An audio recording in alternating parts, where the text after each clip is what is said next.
So I was driving the other day and I get a call and my phone didn't flag it as spam. It just said like an unknown number. So I answer it. Woman on the line. She's very official, very calm. And she says there's a flag on my account, my bank account. Like that's it, just a flag. And obviously like my brain goes into like problem solving mode. And she asked all the questions, right? Like to verify this. And I was like, okay. Right. And then she asked me about my Wells Fargo account. I don't have a Wells Fargo account. Huh. And instead of ending the call, obviously she keeps going and she says, well, the account was opened in Colorado. Remind you, I'm driving. So like, Right. I'm like, the fuck is this woman talking about? Yeah. And so the account was opened in Colorado in my name. And someone is currently attempting to use it to buy guns. I've never been to Colorado. Mm-hmm. I got really bad diarrhea when I went to Colorado because of altitude sickness. Of course you did. Yeah. And so I'm still on the phone and she already knows. She told me my address, right? She's like, oh, you live here. Right? I'm like, oh, yeah. And then she tells me because it's a fraudulent account over state lines and they're trying to buy weapons. Yeah, they're going to report it to Homeland Security.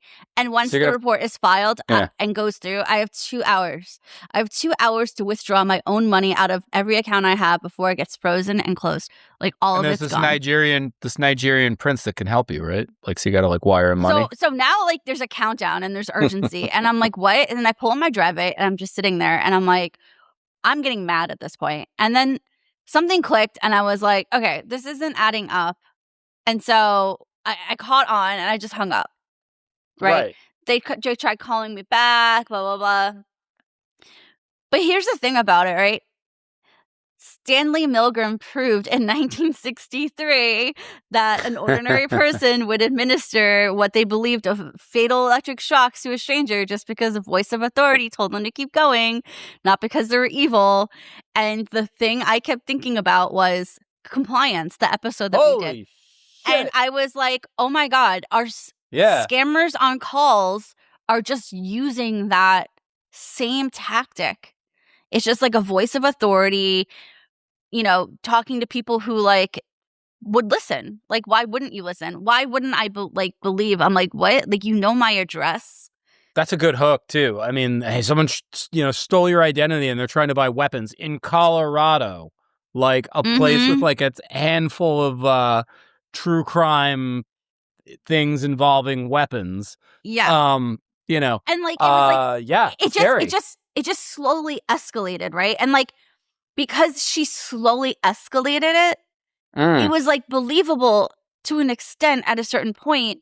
And I'm just like in this like tsunami wave coming over me of like, is this true? But like she knew this information, so that must be true.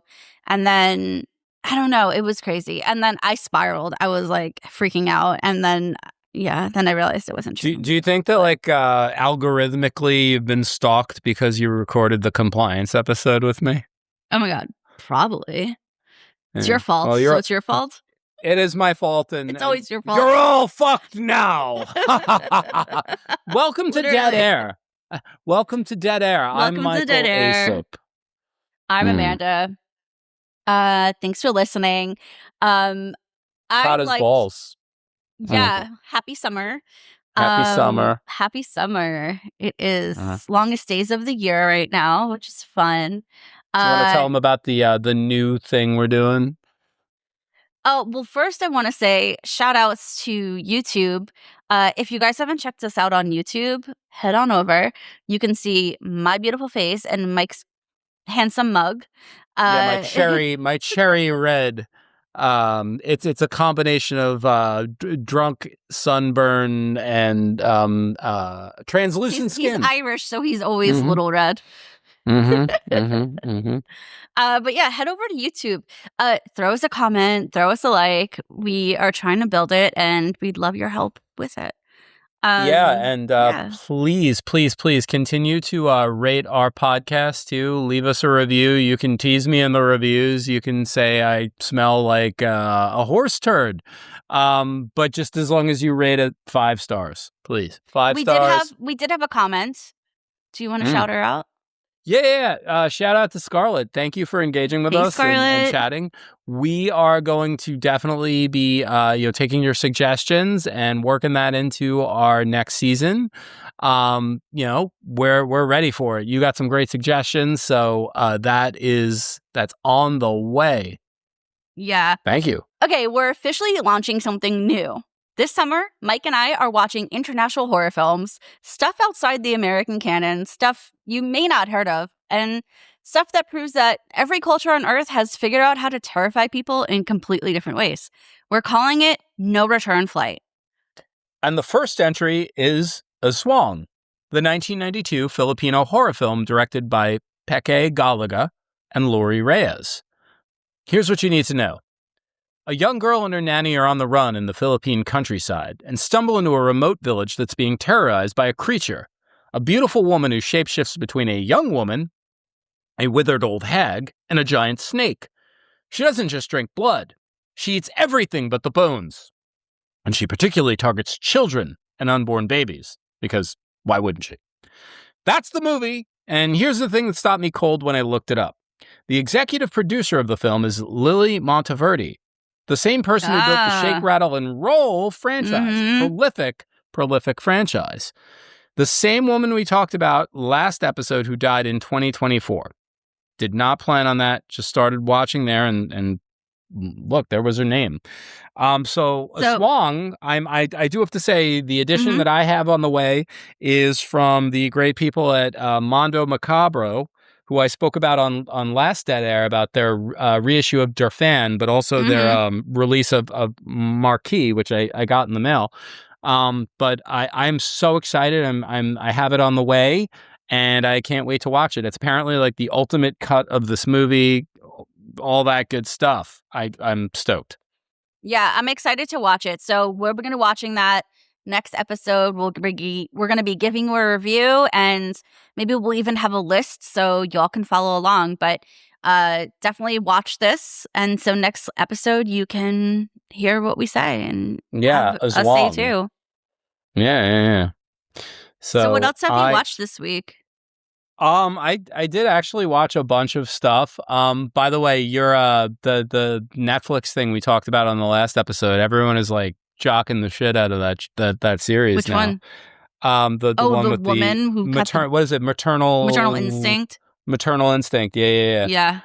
So that is I've been hearing a lot about that, like more about that rather. People are like horrified by it. So what have I watched? I didn't watch that yet. I'm kind of like waiting to carve out time to watch that. I did watch I watched 2 movies, 2 big ones. 28 Years Later, The Bone Temple, and The Bride. Have you seen either of those? I've seen Bone Temple. The Bride. Remind me what The Bride is. The Bride is Maggie Gyllenhaal. She, she's not in it, but she wrote and directed like a take on The Bride of Frankenstein. I did not watch that. Well, I'm sorry. I didn't like it. I didn't like The Bride. I did not think it was, it didn't live up to the hype for me. And they filmed a little portion of the movie over here where I live, over in Ulster County. I recognize so many of the locations. It's got like this like, so yeah, it like kind of embraces the Frankenstein lore, but it also like really like felt like Bonnie and Clyde a little bit. And too much at times. Like the references were kind of heavy-handed, and I was like, like in what way? Like they were just given to you, or like yeah. Like I really didn't feel like I had to work for this movie. I feel like everything I got was kind of like there. You know, I also do feel like and then props to the movie for this. Like it had a vibe where like if this came out in 1995 or 1996, this would have been a cult classic. You know, like I just feel like, and maybe that's like my problem why I didn't like it is because I'm just so fucking jaded and I'm, you know, I've been there, done that. But like it feels like if you loved Bram Stoker's Dracula when that came out in the early 90s, you would have fucking loved this movie. if it was released then. I don't know. It's I not agree. bad. I think Bride of Frankenstein was really big in the 90s. I think for some reason. Was there a movie that came out? Yeah. My friend Christina, shout out Christina. She was Bride of Frankenstein. Hi, Christina. She was Bride of Frankenstein for Halloween in elementary school. That's for amazing. 5 years. I love that. Yeah. It's a great costume. I mean, I love the story too. And there's a thing too where the ghost of Mary Shelley kind of narrates slightly, which I thought was pretty cool, and I thought was a fresh take. And there is a great movie about Mary Shelley and Lord Byron that was directed by the guy who directed The Devils by Ken Russell, and it's called Gothic, and it is so worth seeking out. It's not a horror movie per se. It's a weird fucking movie set in this villa. I want to say it's in Belgium. I want to say they were from Belgium. I don't know. But it's during the summer, during this thunderstorm, and it's this erotic, weird coming of age story. But it's about the relationship between Mary Shelley and Lord Byron. But yeah, it's interesting. Ken Russell, Gothic. Check it out. So, but I did not like The Bride. I'm sorry. Yeah, I watched this week Disclosure Day. I saw it last week. Oh, fuck. It was so good. I really liked it. I know people have their issues with it, but I really loved it. Lots of nods to E.T. If there was times where it felt very E.T. of and whimsy of E.T. And then also, the connection between people and the aliens, and very much E.T. Also, just I miss Spielberg.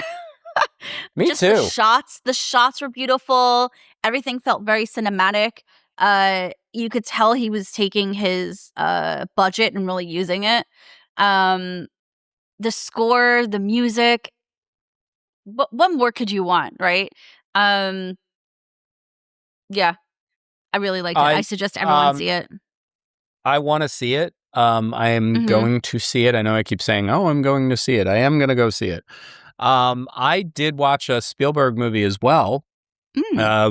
Precursor to this, probably precursor to E.T. Actually, yes, precursor to E.T. Close Encounters of the Third Kind. Oh, yes, I've never seen that movie until last week.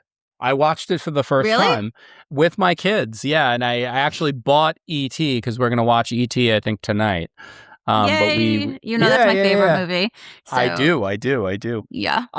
But Close Encounters was so cool. Richard Dreyfuss is in that movie. He's cool, but he's also such a dickhead, his character. On brand. Richard. Yeah. I really enjoyed the shit out of it, and there are some moments in that movie. Again, still can't believe it took me till 41 to see Close Encounters for the first time. Yeah, but what a fucking cool movie. And everyone says that, if you liked Close Encounters, if you liked E.T., even if you liked War of the Worlds, you'll like Disclosure Day, whatever. So I'm excited now to, having seen all of his Alien movies, to see Disclosure Day. Yeah. It was really good. The ending was intense in the way of, is this how it will happen? For anyone that has seen it, you'll know exactly what I'm saying. And there's no spoilers in that sentiment, but yeah, everyone go see it. See it in the theater. I saw it in the theater in IMAX. It was great. Another movie I watched this past week, which it's not really horror. It could be thriller, comedy. Have you ever seen the movie Game Night? No, but that's the one. Is that the one with Jason Bateman? Is he in that? Yeah, everyone's in that movie. Everyone's in it. It's such a good movie. This cast is stacked.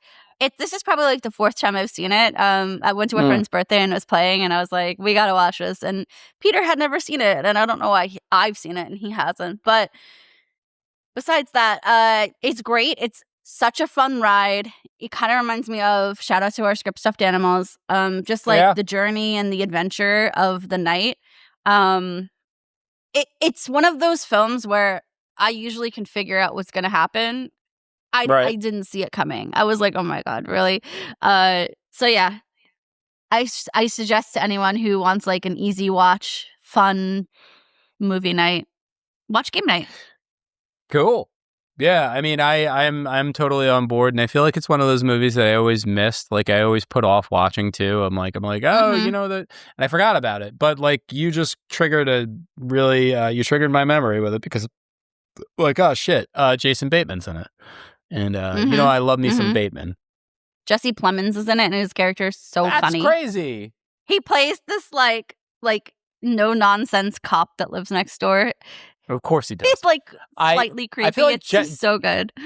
Jesse Plemons, it's funny you bring up Jesse Plemons. I was just talking to my friend about Jesse Plemons yesterday about how like he was in that movie Civil War, which was also, hey, shout out to Bone Temple, written by the same guy, what's his name? Alex Garland, right? And Alex Garland wrote and directed Civil War. And did you know that Jesse Plemons, who is like one of the most haunting characters in Civil War, jumped into Civil War like literally last minute because the person who was going to play that role of the crazy militant guy with the machine gun like just canceled for some reason, like he got sick or something happened, and Kirsten Dunst was just like, he was hanging out on the set. She's like, can you just jump into this and help us out? So he did that role, which ended up in the fucking trailer of the movie, and it's one of the most haunting sequences in the movie. He ended up in that role as just like, let's get this movie finished. He was just husband on set. Yeah, he was just being a good husband and helping out his wife. Yeah. And, that ruled. So I That's love awesome. Jesse Plemons. That's a good story. Yeah. I love him as an actor too. I think he's great. Something that's coming out that I'm really excited about is Clive Barker's Hellraiser revival. What is this? I've heard of this. Yeah. It's a video game that's coming out. And I haven't played it yet because it doesn't come out till October. But I want to talk about it because Doug Bradley is coming back as Pinhead for it. And which is cool. The original Doug Pinhead. Actually, do you know Doug? First 8 films. I worked with Doug. Doug was in Hollow, which is shout out to our network. Shout out to Violet Hour Media and Realm because Hollow was released and Doug was a main part of the series. He's a cool guy. That's awesome. Yeah, he hasn't voiced the Pinhead character in almost 20 years. And Clive Barker himself worked on the story. Like the actual creator is back in the room. It comes out October 8th. I won't be available that day. I'll be playing. It's a first-person shooter game, and I'm really excited. Crazy. For anyone who doesn't know, I play a lot of video games on console. During the pandemic, I was a top Call of Duty player, like top 700. I don't know if that's something to be like proud of, but it's the truth. The truth will set you free. Always. That's really cool. I've heard about this. Like I've heard the name, like Hellraiser Revival, and I thought it was like I didn't know it was a video game, and I just am super excited to just see interest in this again, and it's cool you mentioned that because this past. I want to say this past week, Arrow Video just announced titles for the fall, and they have a big Clive Barker title that has since been unavailable. It's like actually his first film coming to DVD for like the first time in an actual real release. So the movie was released on VHS as Transmutations, and the real title is Underworld. And it is coming to Arrow Video in October, I believe, which is just wild because it's taken like almost 40 years for this movie to get the proper release that it deserves. And it's just really cool that Clive is having, belch there. But that, Clive is having this sort of resurgence because his work is incredible, and he's always, he's always consistently scared me with his writing, and he seems like a pretty cool dude. Yeah. He wrote I know I sent you this. I'm not sure if you ever had a chance to read it, but he wrote the script that New Line was going to turn into the next great horror franchise of the 21st century, and it was called American Horror. And it was about essentially Peque. Every Peque element of Clive Barker was in this script, but it felt like that mixed with Gangs of New York, mixed with the Transcontinental Railroad, and it would have cost millions of dollars to make in 1999 or 2000. So New Line ultimately pulled the plug on it, but it would have been insane. And I hope we one day get a graphic novel out of this at least. Oh, that'd be fun. Yeah. I love a graphic novel. Yeah, and the story was just like really crazy. I guess it's like you'd say it was probably like a little bit of folk horror mixed with like the Industrial Revolution. That makes sense. Yeah. Yeah. But I feel like now you could make it for, it'd be more affordable probably. It's a wild read. So it's really cool, and I really hope we get to see I'm this. sure it's somewhere in my Google Drive. Yeah. I save all of the scripts you send me. Oh, awesome. Shout out Scriptive. Thank you. Yeah. All right. Anything crazy that you've seen happen in the news this week? I have a few things I'd like to talk about. I have like a couple really depressing things that I'm gonna probably skip this one. There is a family annihilation in Mechanicville, New York, which is by Albany, by Saratoga and Albany. I am not going to talk about that. It is a very disturbing story. Seems like the grandma killed her 4 grandchildren and her daughter. Oh, no. Yeah, because the dad who lived in Utah was going to get full custody. Really sad fucking story. Now they are all dead except dad, and dad is heartbroken. Really fucked stuff. I'm going to stop. We're not going to go there. I do have one that's on a lighter note. Yeah, on a lighter note, Allentown sex offender once called the serial squirter pleads guilty in supermarket semen assault. Allentown, Pennsylvania. A 68 years young man and registered sex offender pleaded guilty Monday to indecent assault and a felony failure to register charges tied to a 2022 attack on a woman in an Allentown supermarket. And under a negotiated agreement, he will serve 5 to 10 years in state prison. The Lehigh County, the Lehigh County Attorney's in Office. The supermarket. Yeah. We're gonna get to that. Where is he? Actually, you know what? Hold on. What did he do? Okay, so Allentown. So this happened in June 22nd, 2022. Disturbance at a supermarket in the 600 block of North 7th Street in Allentown. Allentown police arrived to find that a woman had been touched on the buttocks and sprayed with an unknown liquid, the district attorney's office said. The woman told police she tried to confront Morris after realizing she'd been squirted, but he fled before the officers arrived. So this guy's just a disgusting fucking pervert. And apparently lock him up. Yeah, lock him up. But they say, get this. So he wasn't the first. So the accusations echo a 2016 case in Bethlehem, Pennsylvania. All right. So he's a serial squirter? He's a serial squirter. Man, serial squirter. And they literally, the serial paper... supermarket squirter? Was it in a supermarket? Oh, yeah. Yeah, always. But they have to put it in quotes in this, the Lehigh... This is from the Lehigh Daily. So that's how you know it's legit. It's like straight up from there. Yeah, so this guy, he's his bail is set at $75,000. He's not going. That's it. Yeah, but he can't make his bail. But yeah, this guy looks like a turd. He looks like a serial squirter.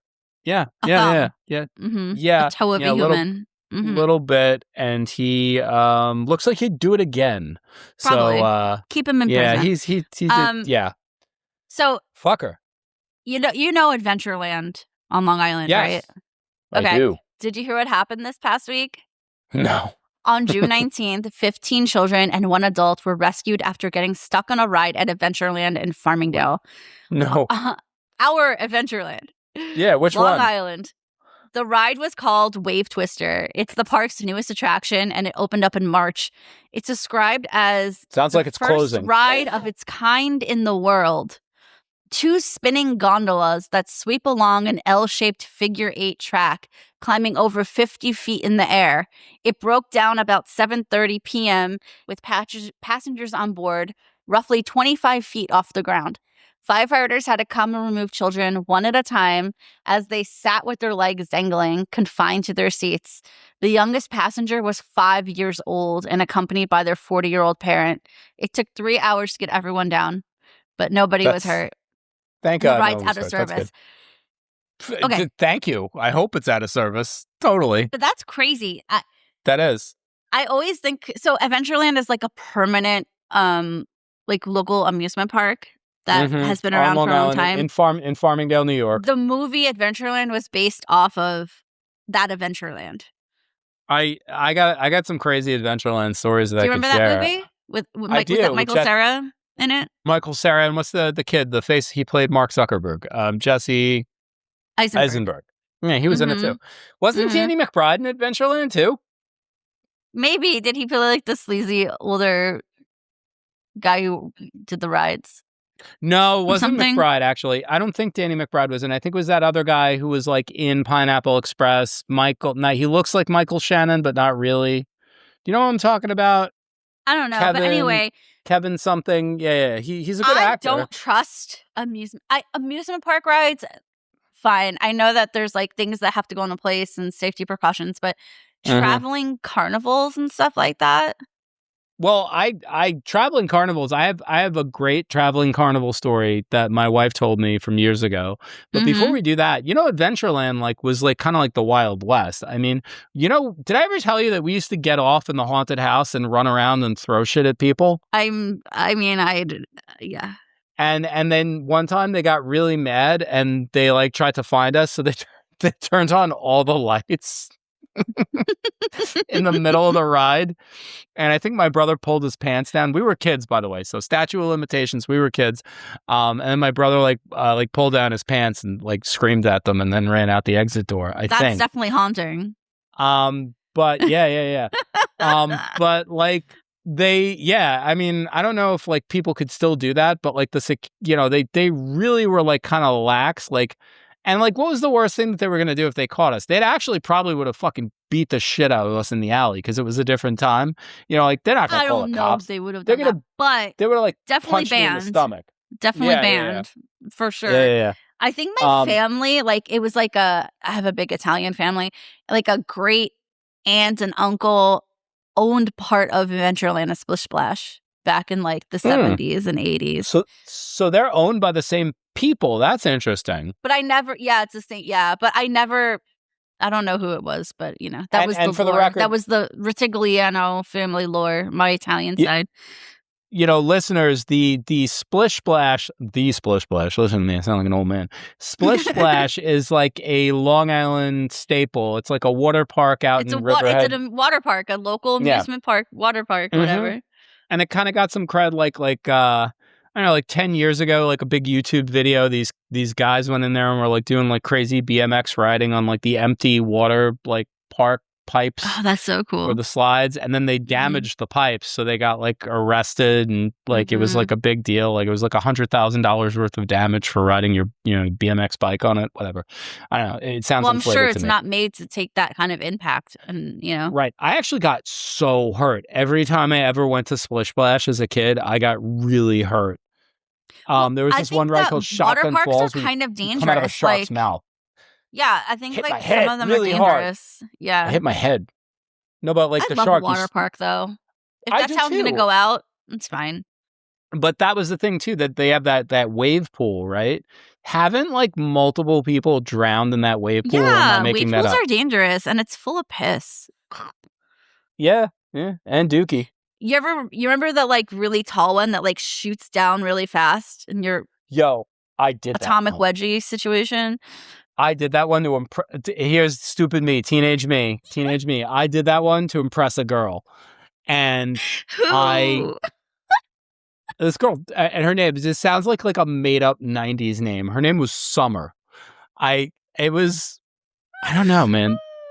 I think this was right before I met you, and I also didn't put sunscreen on that day because I was I'm not gonna put sunscreen on. Oh my god, you probably look like a piece of beef jerky. I got fucking sun poisoning, and I got blisters with water trapped under the blisters, and I was in so much pain, and they smelled when they popped. It was horrible. Yeah,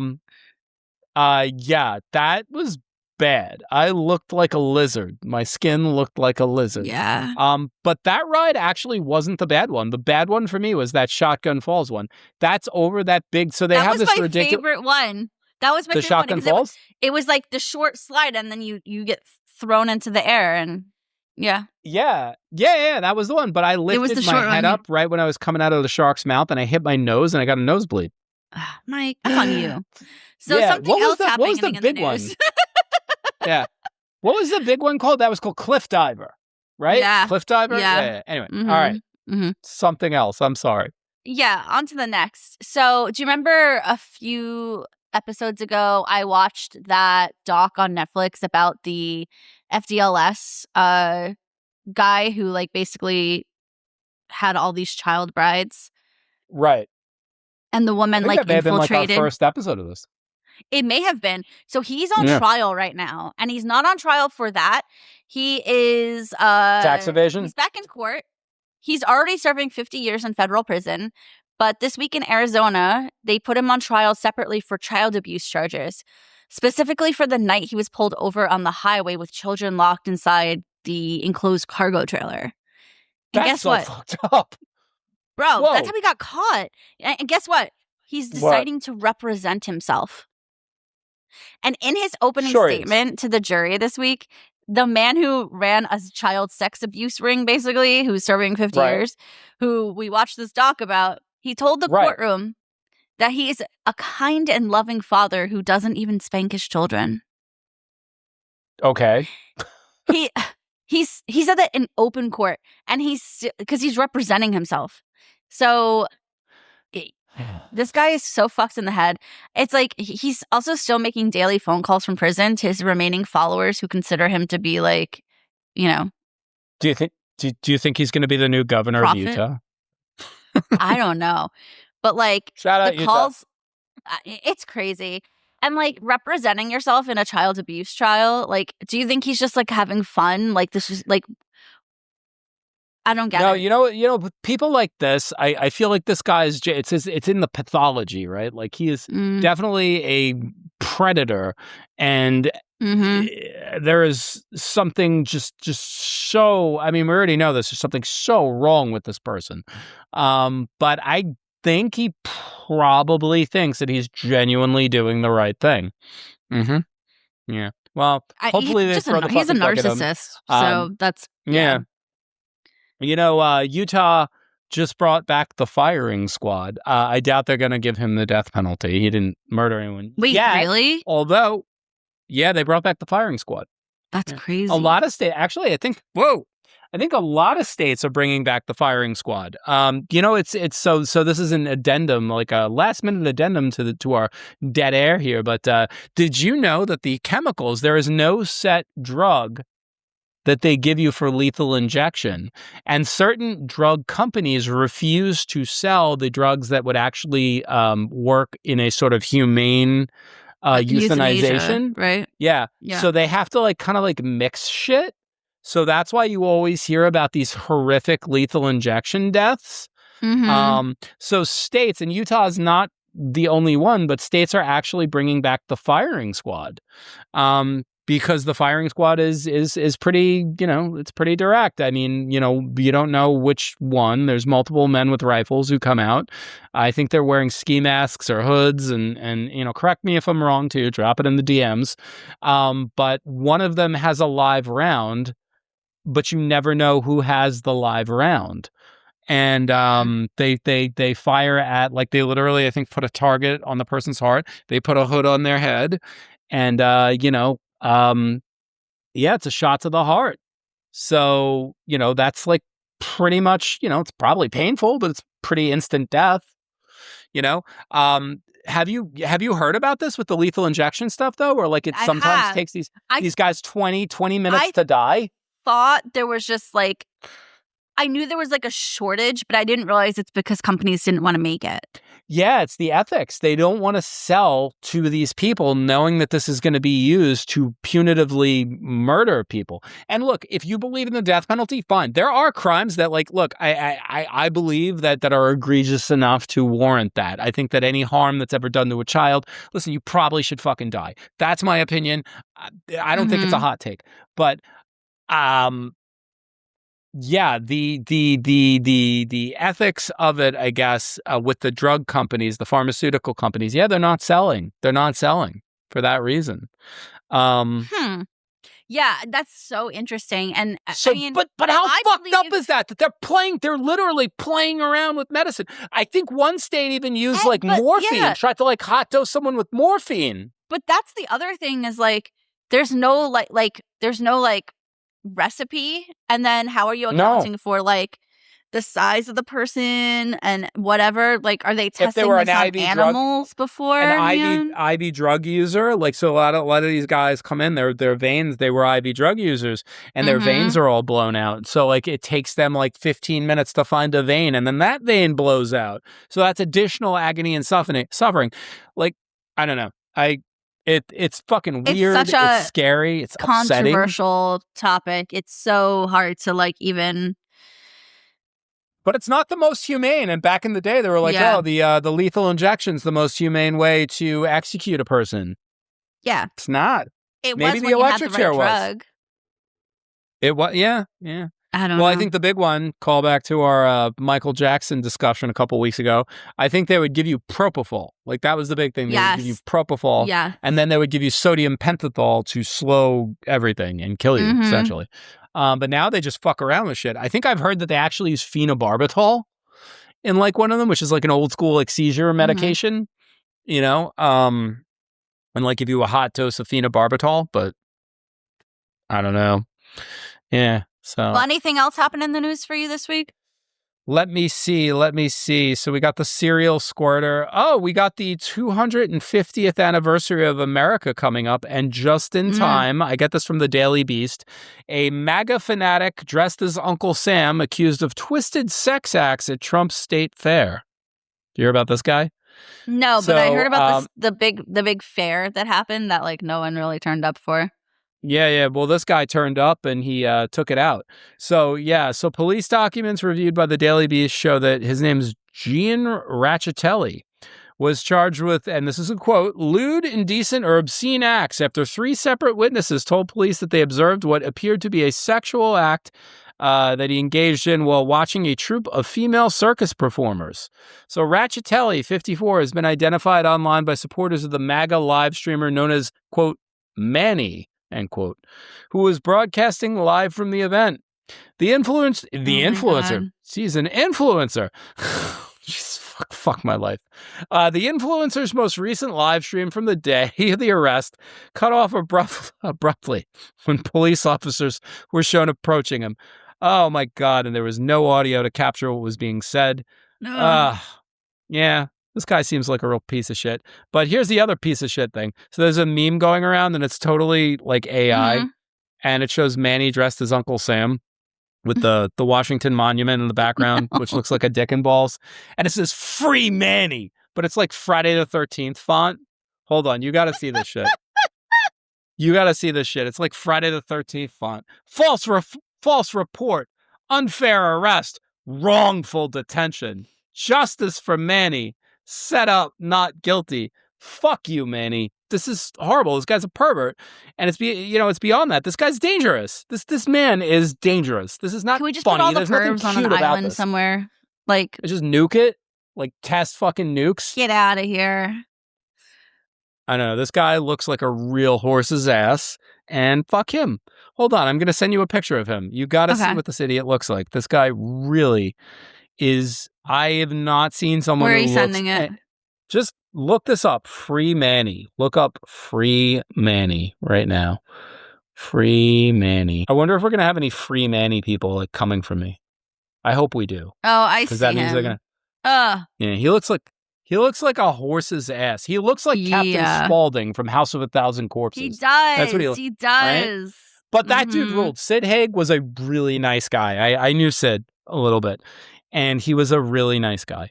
Yeah, this guy's just fucking cashing in on that and dressed like a stupid ass. But anyway, do you think there'll be more of this? This really does scream America. Like moronic shit like this. Well, I'm just waiting. Yeah, what's going to happen? I don't know. Now and 4th of July.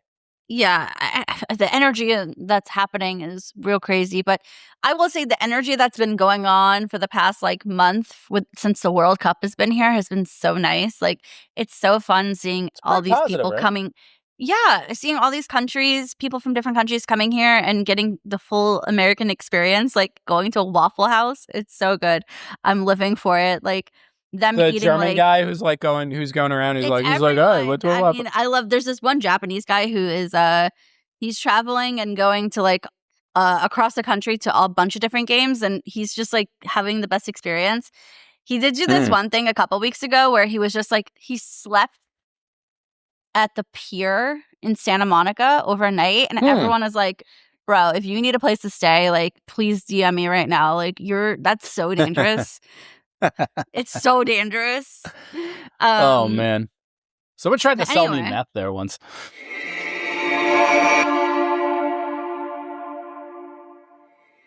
Something that came out in the news was well, not in the news, it's on her podcast. Candace Cameron Bure, DJ Tanner from Full House, current queen of Hallmark Channel, she announced that scary movies are portals for demonic energy and she will not allow them in her home. On her podcast, she said, and I'm quoting, "I don't even want someone watching a scary movie in our house on the TV because to me, that is just a portal."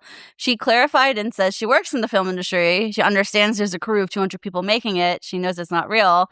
And she believes that there's something demonic that gets created in the process and enters your home through the screen. This is on a Yeah, I guess. This is on a podcast. Her guest was a pastor, and the pastor agreed and added that he personally knows of actors who have performed real witchcraft while filming horror movies, actually casting real spells, and then traveling through the television into people's homes. That's amazing. I want to be a part of that. I want to travel through television. Yeah. She also feels the same way about the canned water brand Liquid Death.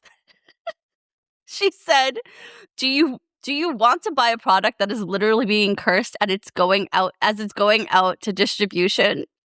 Liquid Death is a portal.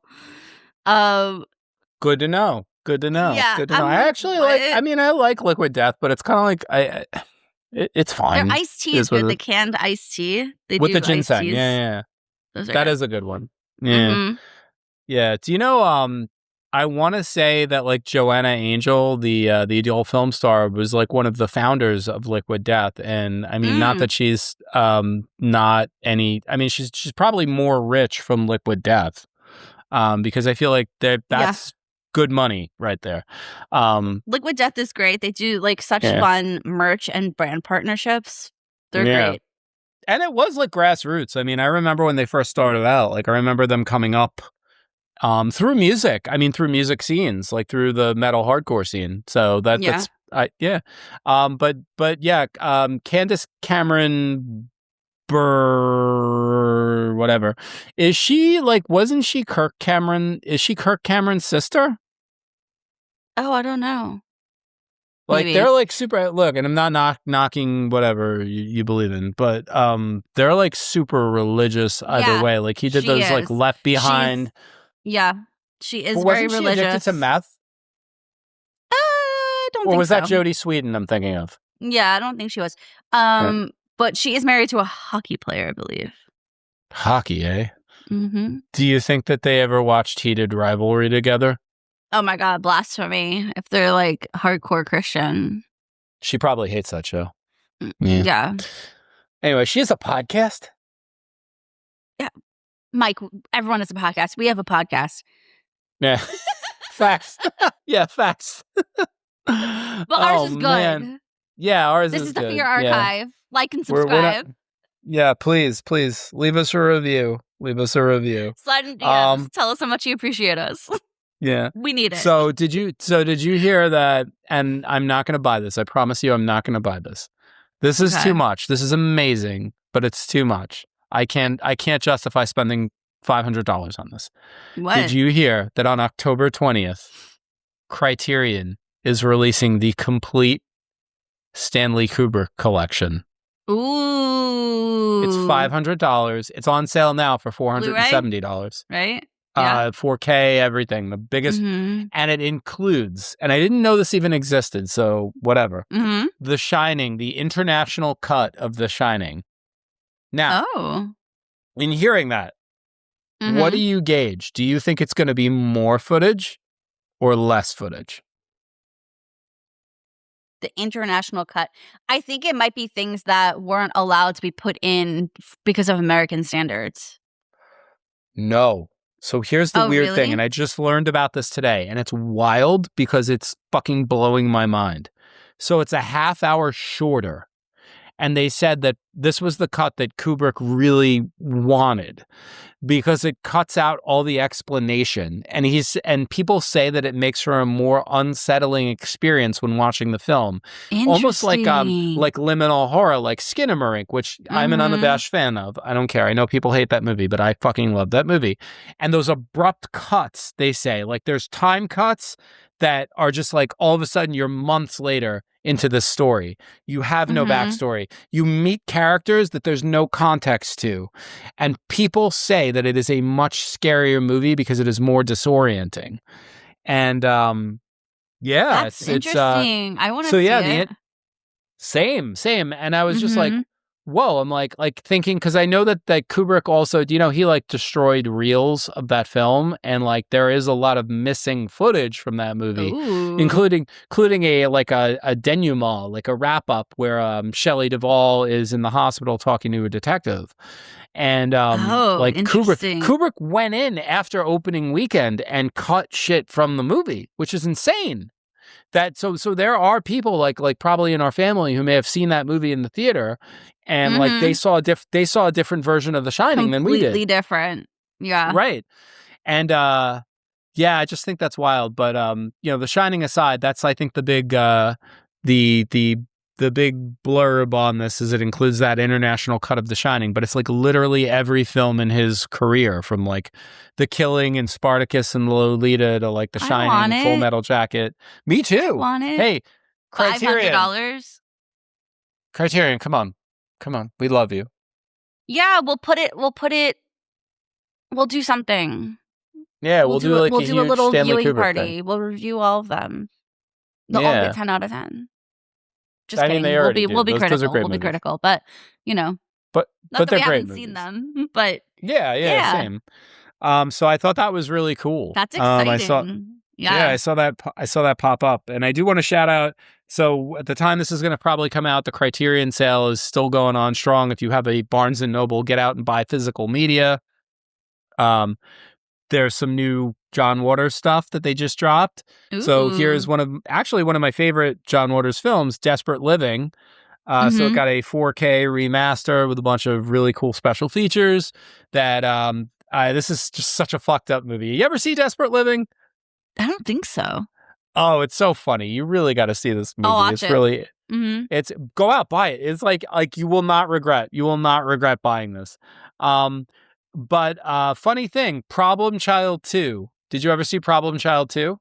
Do you know how the town is called Mortville, where they live? The writers got that from here, and they said that they had money to make this big Universal Studios sequel, and they wanted to reference John Waters in Problem Child 2, so they named the town fucking Mortville after Desperate Living. That's fun. I love that. And Desperate Living is deranged. It is a beautiful, deranged fairy tale, and it is, at least from my perspective with stuffed animals, yeah, Mink Stole in Desperate Living. I brought that to the table with anything I contributed to Janet in Stuffed Animals. So, yeah. So, fun fact about that one. Yeah. So, anything that's been living in your head? I spiraled a little bit this week on carny language. Do you know about that? Carny. So you were talking about carnies before. I didn't mean to cut you off. Let's return back.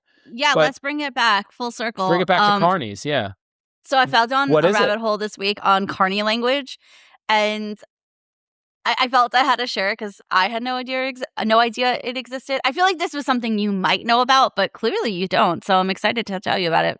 Please. So carnival workers have their own language. It's called I might be saying this wrong, cesarean. So it dates back to the 1800s when traveling carnivals and circus workers needed a way to talk to each other in front of customers without being understood.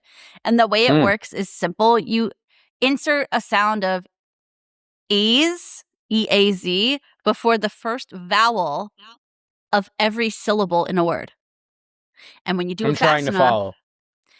I mean, it's difficult. I tried to do it and I was like, this is insane.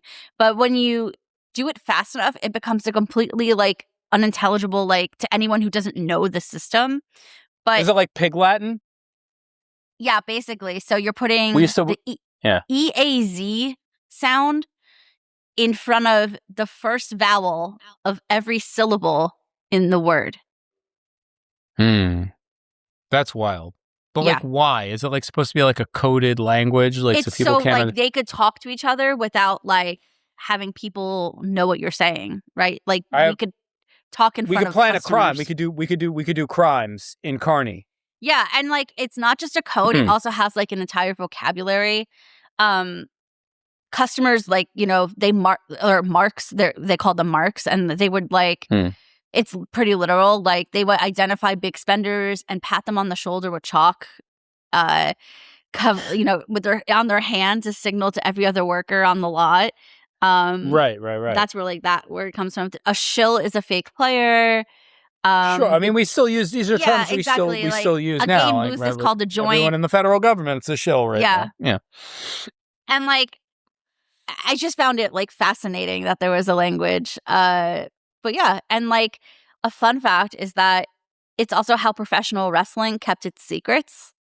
So wrestling started in traveling carnivals in the 1800s, and obviously the stage nature of the matches is hidden with the language, and they would use some of the words from the Carney language. That's cool. Yeah, that's really interesting.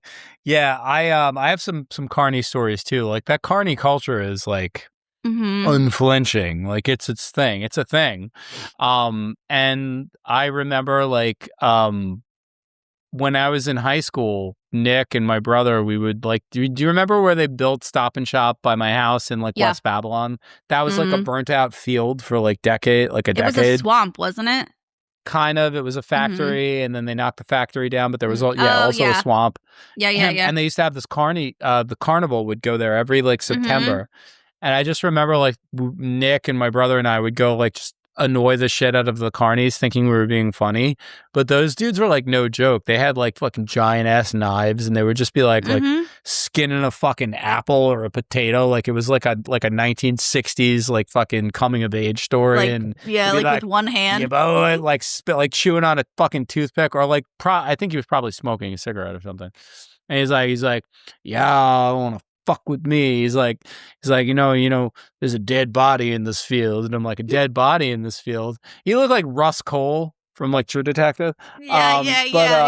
I do have, I don't know. And we used to screw with him, and we were dumb. And but like we'd see the same couple carnies every year because it was the same shit. I don't even know where they were from.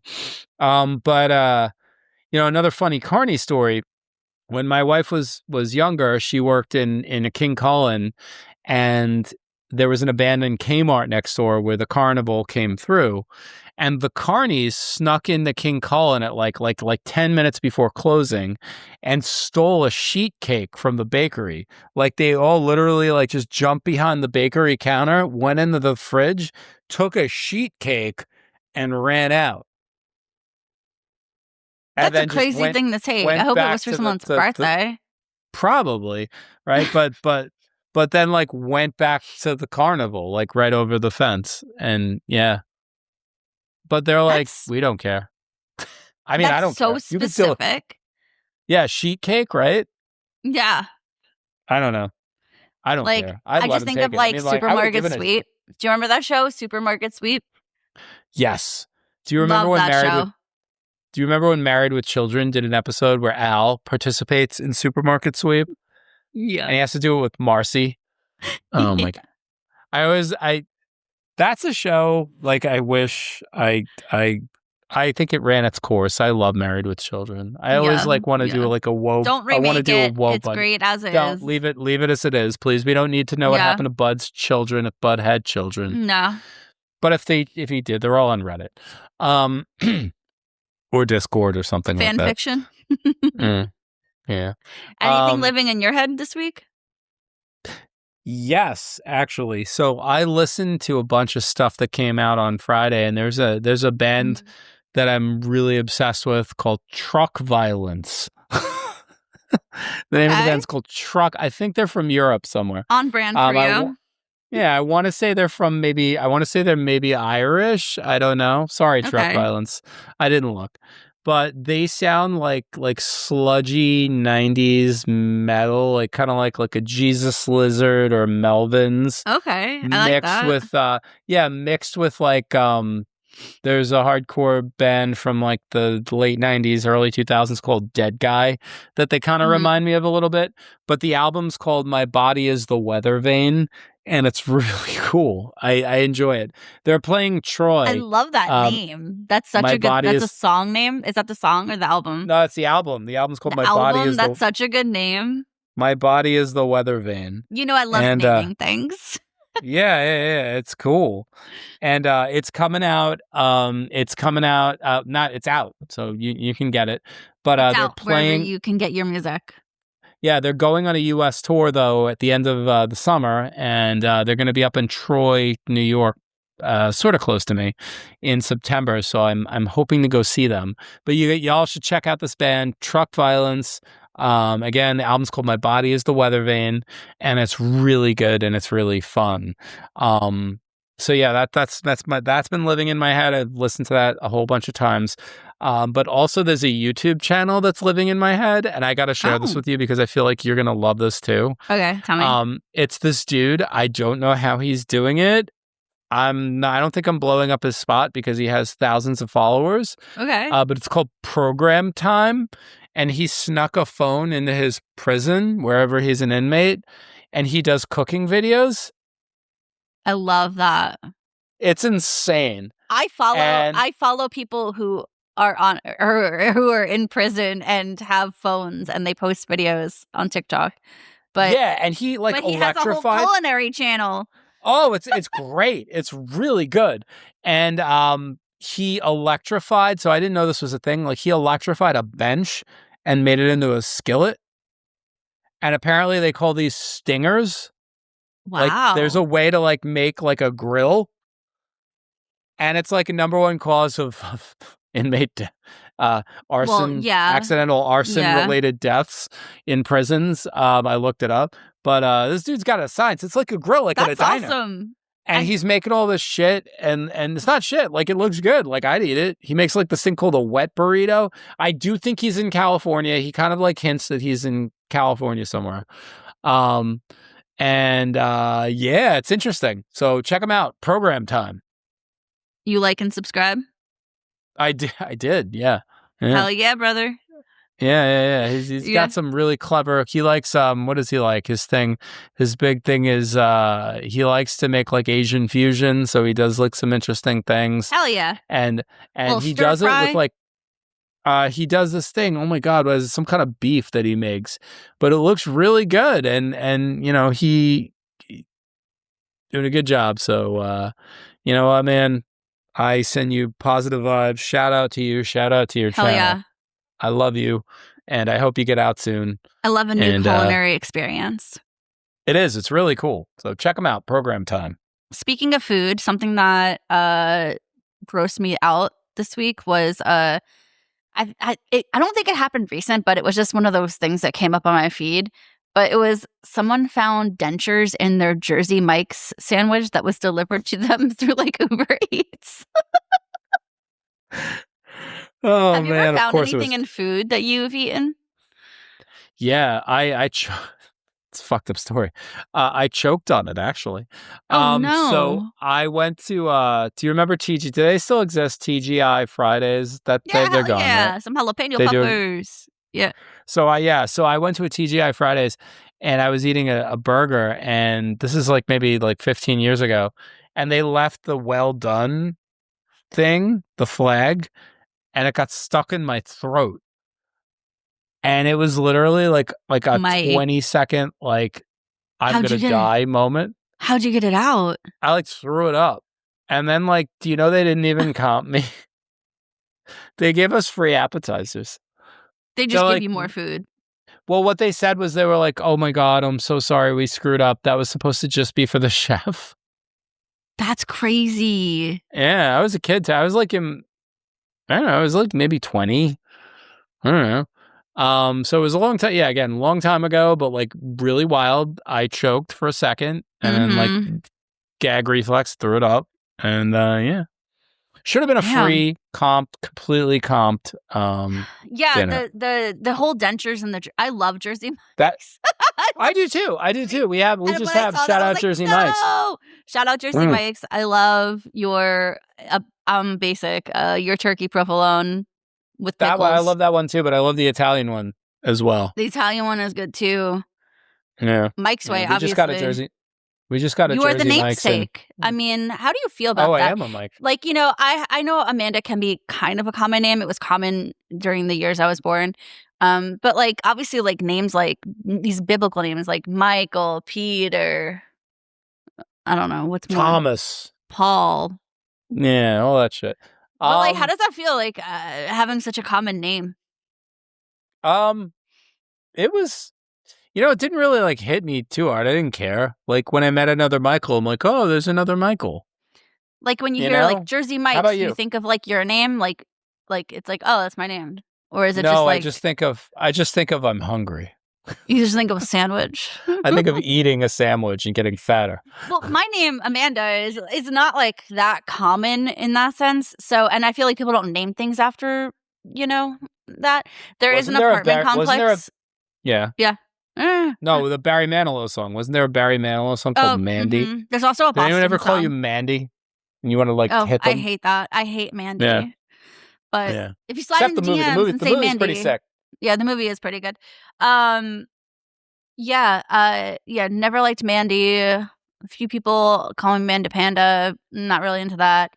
Never really understood the joke Amanda Hug and Kiss until 10 years ago. Thing.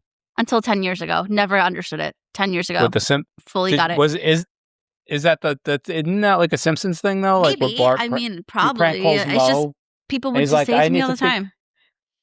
Did you punch them in the throat?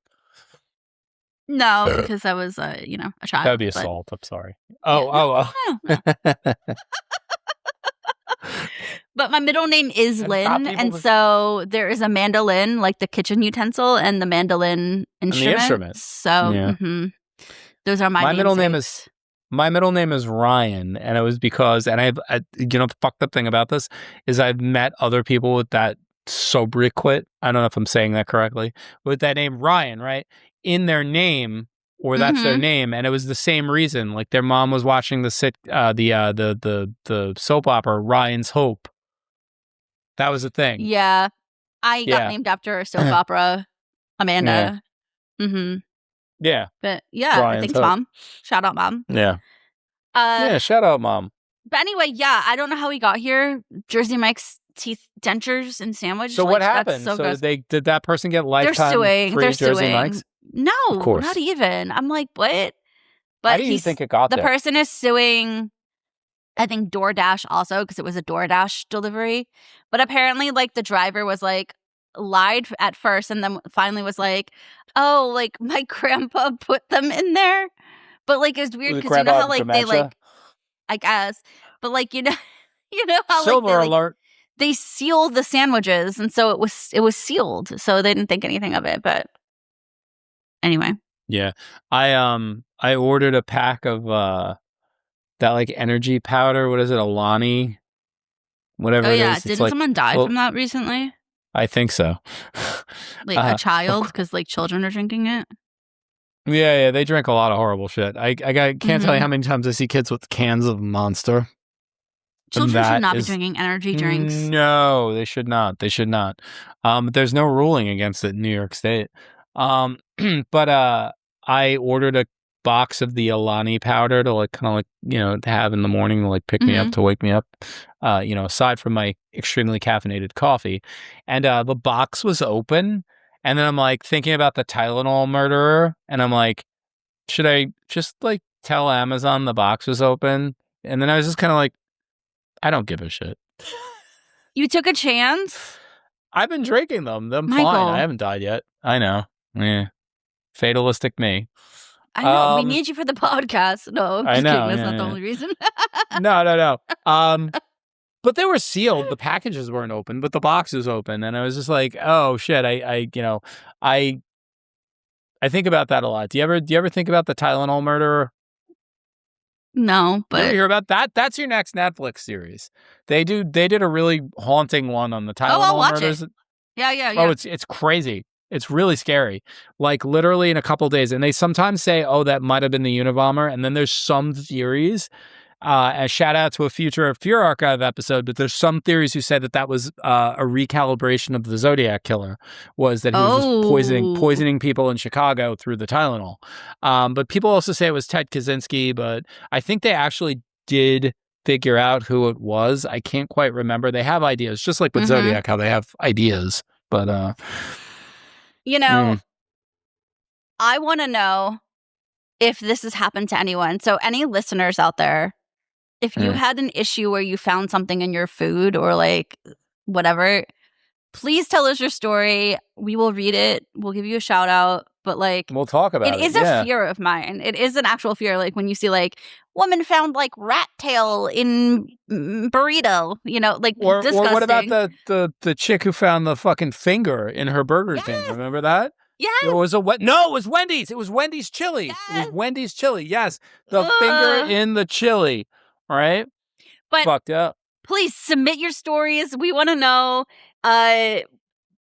We want to know. I don't know. I want to know. And also, come on. I can't speak. Tell us how wrong we are. I want to know because I'm so fucked up like that. But anyway, all right. Well, I think, send us your stories. We want to hear from you. Drop into YouTube. Leave us a comment. Yeah, please subscribe, like, make fun of the way that I smell in the comments. But again, 5-star review. Ask us any questions. Do you guys want to know more about Mike's chamber pot? I don't, but listen, we could talk about it. Peter Thiel does. Mm-hmm. Yeah, he definitely does. Yeah. Yeah. All right, guys. All right. Yeah, let's fucking end this.